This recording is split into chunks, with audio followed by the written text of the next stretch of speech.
Hello students, welcome to the channel physics with lucky.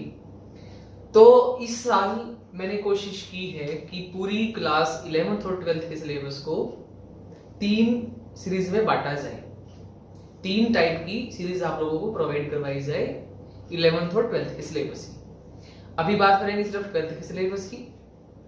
जो first series होगी आप लोगों के लिए, उस सीरीज में आप लोगों को मिलेंगे सभी के सभी थ्योरेटिकल लेक्चर्स, जिसमें आप लोगों के लिए हर टॉपिक के हर कॉन्सेप्ट को अच्छे तरीके से एक्सप्लेन किया जाएगा।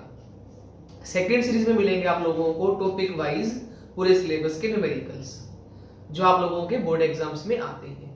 और जो थर्ड सीरीज आपको मिलेगी वो होगी एमसीक्यू क्वेश्चंस की, मल्टीपल चॉइस क्वेश्चंस की, जो आप लोगों के लिए रहेंगे बोर्ड के बाद जो आपके कॉम्पिटिटिव एग्जाम्स होते हैं उनके लिए इंपोर्टेंट। थ्योरी के जो लेक्चर्स हैं वो तो ऑलरेडी अपलोड हो रही हैं। अभी जो स्टार्ट करेंगे हम आज, वो मैं स्टार्ट करने वाला हूं टॉपिक वाइज न्यूमेरिकल्स। तो इस लेक्चर में जो टॉपिक उठाएंगे हम लोग वो होगा क्लास 12th का फर्स्ट यूनिट का इलेक्ट्रोस्टैटिक्स का फर्स्ट टॉपिक, जिसका नाम है क्वांटाइजेशन ऑफ चार्ज। इस सीरीज में हम लोग कुछ न्यूमेरिकल्स करेंगे और उस टॉपिक का नाम होगा क्वांटाइजेशन ऑफ चार्ज। अगर आप लोगों ने इस क्वांटाइजेशन ऑफ चार्ज के बारे में थ्योरेटिकल लेक्चर नहीं पढ़ा तो पहले आप थ्योरेटिकल लेक्चर पढ़ करके आओ, तब आपको मजा आएगा न्यूमेरिकल लेक्चर पढ़ने के लिए। मैंने आप लोगों के लिए इस टॉपिक में से 7 न्यूमेरिकल्स सिलेक्ट किए, 2 या 3 बुक्स को मिला करके। तो 7 न्यूमेरिकल हम सोल्व करेंगे इस वीडियो के अंदर। आप लोगों के लिए एक सजेशन है, जब आपके सामने स्टेटमेंट आए तो आप पहले वीडियो को पॉज करके पहले वो क्वेश्चन खुद सोल्व करने की कोशिश करें।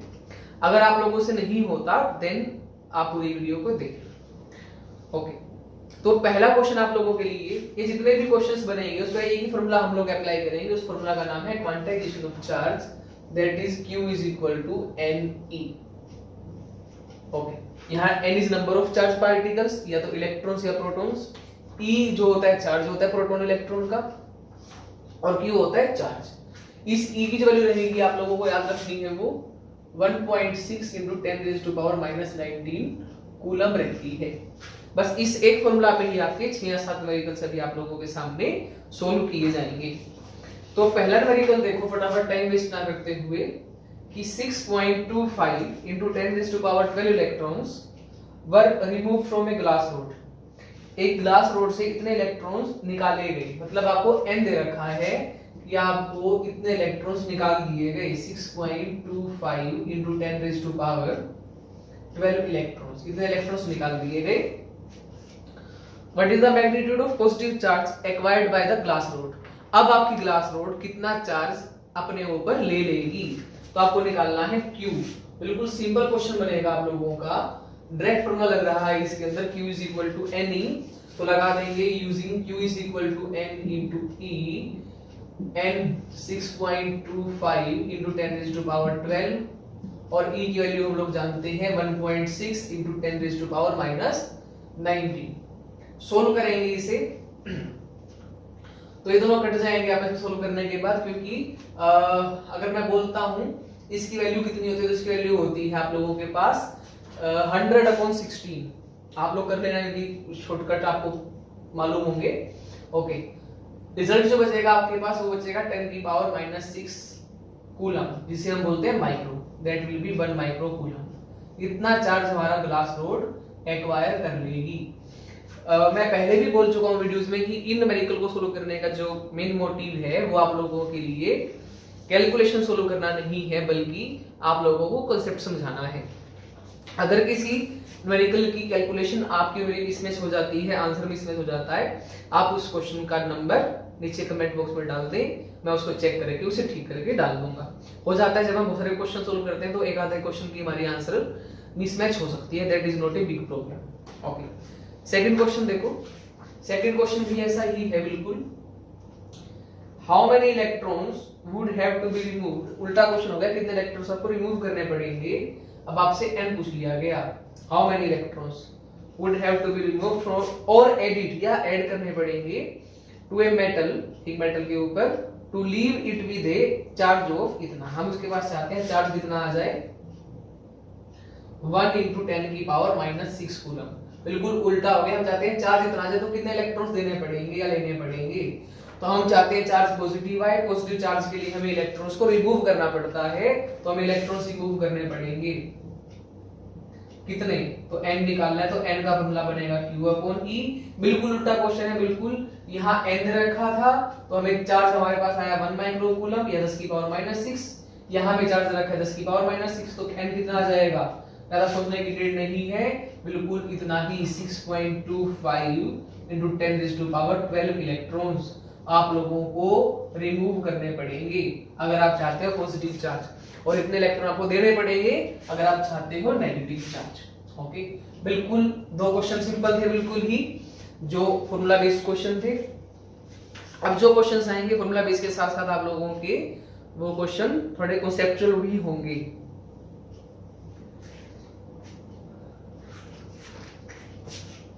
हवा नहीं आ रही।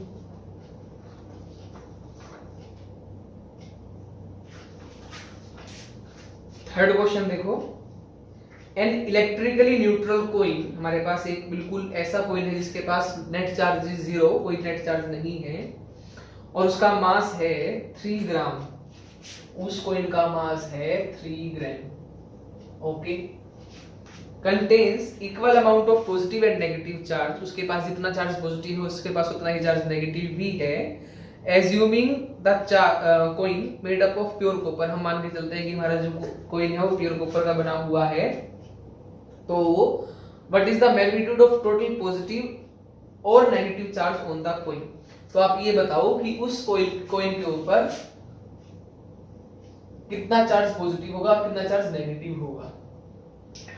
और चीज आपको दे रखी है, साथ में आपको दे रखा है molar mass of copper 63.5, molar mass is given 63.5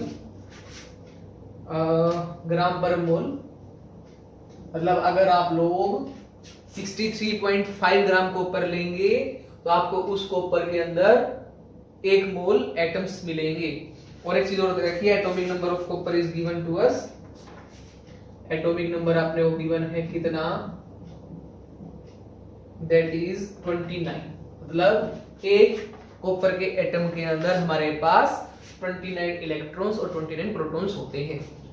अब आपको ये बात मालूम है कि हमारा जो कॉइन है वो इलेक्ट्रिकली न्यूट्रल है, इट मींस उसके पास जितना भी चार्ज पॉजिटिव होगा उसके पास उतना ही चार्ज नेगेटिव भी होगा। तो हम या तो पॉजिटिव चार्ज निकाल देते हैं या हम नेगेटिव चार्ज निकाल देते हैं, एक चार्ज निकाल देंगे दूसरा उसके इक्वल आएगा।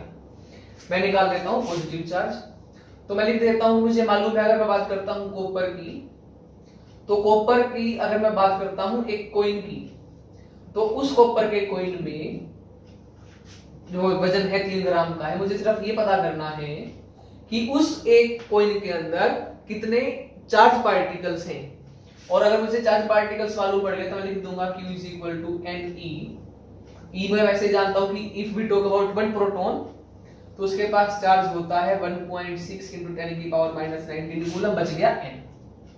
सिर्फ यही पता करना है कि उस 3 ग्राम कॉपर में कितने प्रोटॉन्स होंगे। उसके लिए पहले आपको ये पता करना पड़ेगा कि उस 3 ग्राम कॉपर में कितने एटम्स हैं, how many atoms are there in it. उसके लिए हम यूज करेंगे केमिस्ट्री का जो एक टॉपिक आता है 11th क्लास में, मोल कॉन्सेप्ट। मोल कॉन्सेप्ट हमें ये कहता है कि अगर आपको किसी सब्सटेंस का मोलर मास या एटॉमिक मास रखा है तो उसका इस्तेमाल कीजिए। जैसे यहां दे रखा है कॉपर का मोलर मास हमें 63.5, तो मैं इसका यूज करूंगा। इसका मतलब ये होता है कि अगर मेरे पास 63.5 ग्राम ऑफ कॉपर है तो मेरे पास कॉपर के कितने एटम्स होंगे, आंसर इज इतने एटम्स होंगे। इसको बोला जाता है एवोगैड्रो नंबर या फिर 1 मोल।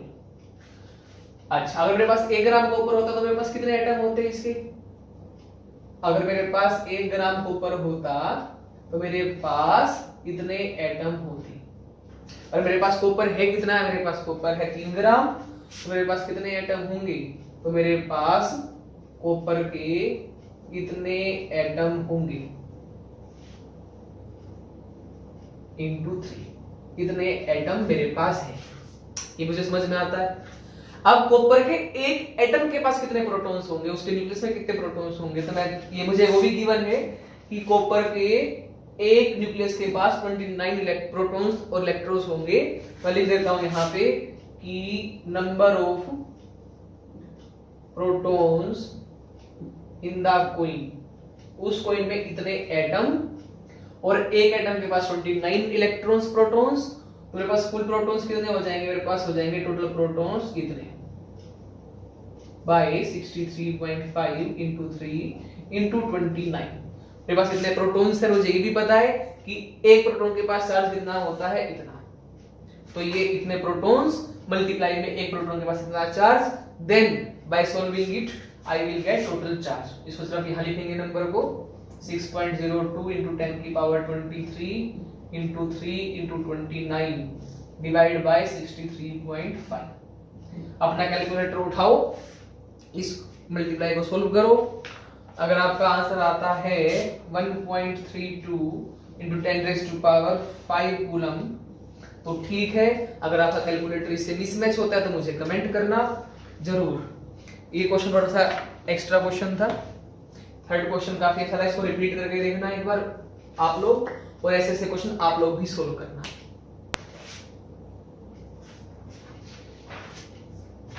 इसके बाद फोर्थ क्वेश्चन देखो, how many electrons would have to be removed from a copper penny, penny मतलब सिक्का होता है, जैसे अपने इंडिया में कॉइन चलते हैं वैसे यूरोपियन कंट्रीज में पेनी चलता है, to leave it with a positive charge of 10 raised to power -7 coulomb. First question जैसा ही है, सेकंड क्वेश्चन जैसा कि कितने इलेक्ट्रॉन्स आपको निकालने पड़ेंगे, तो n निकालना है, चार्ज हमें दे रखा है इस बार 10 की पावर -7 कूलम, सेकंड क्वेश्चन में गिवन था 10 की पावर -6 कूलम, सिर्फ एक पावर का डिफरेंस आएगा, तो E हम जानते हैं 1.6 into 10 की पावर -19 कूलम, तो n कितना आ जाएगा, n आ जाएगा Q/E, तो 10 की पावर -7 बाई 1.6 into 10 की पावर -19।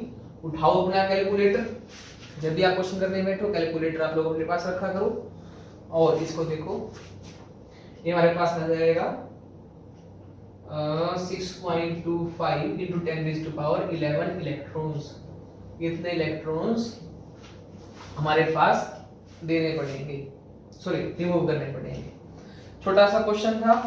फिफ्थ क्वेश्चन देखो, इसके बाद फिफ्थ क्वेश्चन भी छोटा सा रहेगा आप लोगों के लिए, that is calculate the charge on iron nucleus. हमारे पास आयरन दे रखा है, आयरन मतलब 26 इसके पास प्रोटॉन्स होंगे, इसके पास 56 टोटल प्रोटॉन्स और न्यूट्रॉन्स होंगे। 26 इसका एटॉमिक नंबर, 56 इसका एटॉमिक मास नंबर। ओके जी, इसके न्यूक्लियस के पास कितना चार्ज होगा, और चार्ज हमें दे रखा है प्रोटॉन के पास इतना। सिंपल क्वेश्चन बनता है Q = Ne, हम जानते हैं चार्ज होता है एक प्रोटॉन के पास कितना, हमारे पास प्रोटॉन्स कितने हैं, हमारे पास प्रोटॉन्स है 26, तो बस इतना ही रिजल्ट आएगा। मल्टीप्लाई करें इसे, ये बनेगा 4.16 into 10 raised to power -18 coulomb. बिल्कुल इजी क्वेश्चन था, आप लोग इसे खुद भी कर सकते थे। सिक्स्थ क्वेश्चन देखो, सिक्स्थ और सेवंथ क्वेश्चन लास्ट है आपके पास। How many mega coulombs of positive charge are present in 2 mole of neutral hydrogen gas. वही बात होगी जो कौन सा क्वेश्चन था, थर्ड क्वेश्चन जैसा ही लग रहा है मुझे ये वाला, कि हमारे पास दे रखा है 2 मोल ऑफ हाइड्रोजन गैस, हमें 2 मोल दे रखी है हाइड्रोजन गैस, और हम जानते हैं कि अगर हमें 1 मोल हाइड्रोजन गैस दे रखी होती तो उसके पास कितने एटम्स होते, सॉरी यहाँ पे जो गैस है मॉलिक्यूलर फॉर्म में है, एटॉमिक फॉर्म में नहीं है, तो आपको निकालना है मेगा कूलम में। तो हम जानते हैं एक H2 के पास, अगर हम बात करते हैं एक H2 की, तो एक H2 के पास 2 प्रोटॉन्स होते हैं, क्योंकि एक हाइड्रोजन एटम के पास 1 प्रोटॉन और 2 के पास 2 प्रोटॉन, तो H2 की फॉर्म में चलता है हाइड्रोजन गैस हमेशा। तो हमें सिर्फ ये पता करना है कि हमारे पास कितने हाइड्रोजन के मॉलिक्यूल्स हैं। ओके, पहला सवाल, हमारे पास अगर 1 मोल होता तो हमारे पास कितने मॉलिक्यूल्स होते, हमारे पास मॉलिक्यूल्स होते इतने मॉलिक्यूल्स। हमारे पास हाइड्रोजन के मॉलिक्यूल्स हैं कितने, आंसर इसके डबल, 2 into 6.023 into 10 की पावर 23 मॉलिक्यूल्स। अब एक मॉलिक्यूल के पास कितने प्रोटॉन, आंसर इज 2 प्रोटॉन्स। तो चार्ज कितना, charge is equal to Q is equal to Ne। कितने प्रोटॉन्स है हमारे पास प्रोटॉन्स है कितने, मल्टीप्लाई बाय 2। तो 2 into 6.023 into 10 की पावर 23 हमारे पास इतने प्रोटॉन्स होंगे। और इतने प्रोटॉन्स के पास चार्ज कितना होगा, आंसर इज एक के पास चार्ज होता है उससे मल्टीप्लाई कर देंगे। तो एक के पास चार्ज होता है 1.6 into 10 की पावर -19 कूलम। इसको मल्टीप्लाई करो, अपना कैलकुलेटर उठाओ और आपका आंसर निकालो। मेगा कूलम में, मेगा का मतलब होता है 10 की पावर 6, इसको 10 की पावर 6 से भी डिवाइड करना पड़ेगा। तो जो रिजल्ट आएगा आपके पास वो आएगा 0.3853 mega coulomb. That will be our answer. फिर से बोल देता हूं, अगर आपका आंसर मिसमैच होता है ऊपर नीचे तो आप कमेंट बॉक्स में जरूर कमेंट करना। I will solve that numerical again. ये कम से कम ट्राई तो करेंगे। 6 क्वेश्चंस थे। इसके बाद लास्ट क्वेश्चन देखो जो आपका एनसीईआरटी का क्वेश्चन करवाया था थ्योरी लेक्चर के अंदर, उससे सिमिलर क्वेश्चन है। ओके, तो क्वेश्चन ये है कि estimate the total number of electrons present in 100 gram of water. 100 ग्राम पानी में कितने प्रोटॉन्स इलेक्ट्रॉन्स होंगे। तो पहला जो पार्ट इसका है, आपको number of electrons find out करना है इन 100 ग्राम ऑफ वाटर, पहली चीज। इसके बाद ये दे रखा है how much is the total negative charge carried by this electrons. अगर आपको नंबर ऑफ इलेक्ट्रॉन्स ही मिल गए तो फिर चार्ज निकालना है, Q is equal to Ne। तो मेन क्वेश्चन तो N ही निकालना है, Q तो हम निकालना जानते हैं, Q is equal to Ne होता है। तो क्या क्या दे रखा है आपको, एवोगैड्रो नंबर दे रखा है और मॉलिक्यूलर मास दे रखा है पानी का। वही बात होगी वापस कि एक आपको दे रखा है एवोगैड्रो नंबर, इसको छोटा n कर लो। तो एवोगैड्रो नंबर की तो नीड भी नहीं है, वैसे जानते हैं। और मोलर मास भी जानते हैं पानी का कितना होता है। पानी का मोलर मास होता है 18 ग्राम। इसका मीनिंग हो गया अगर हमारे पास 18 ग्राम पानी होता तो 18 ग्राम पानी में कितने पार्टिकल्स होते, तो उसमें इतने पार्टिकल्स होते। ओके, हमारे पास पानी है कितना, हमारे पास पानी है 100 ग्राम। तो इसमें कितना रिजल्ट बनेगा, तो 100 ग्राम पानी में कितने पार्टिकल्स होंगे, तो 100 ग्राम पानी में डिवाइड बाय 18 मल्टीप्लाई बाय 100 इतने पार्टिकल्स होंगे पानी के। मतलब 18 ग्राम पानी में इतने 100 ग्राम पानी में इतने मॉलिक्यूल्स होंगे पानी के H2O। और अगर हम बात करते हैं एक H2O की, कितने हमारे पास H2O हो गए, कितने हमारे पास पानी के मॉलिक्यूल्स हैं। और पानी के एक मॉलिक्यूल के पास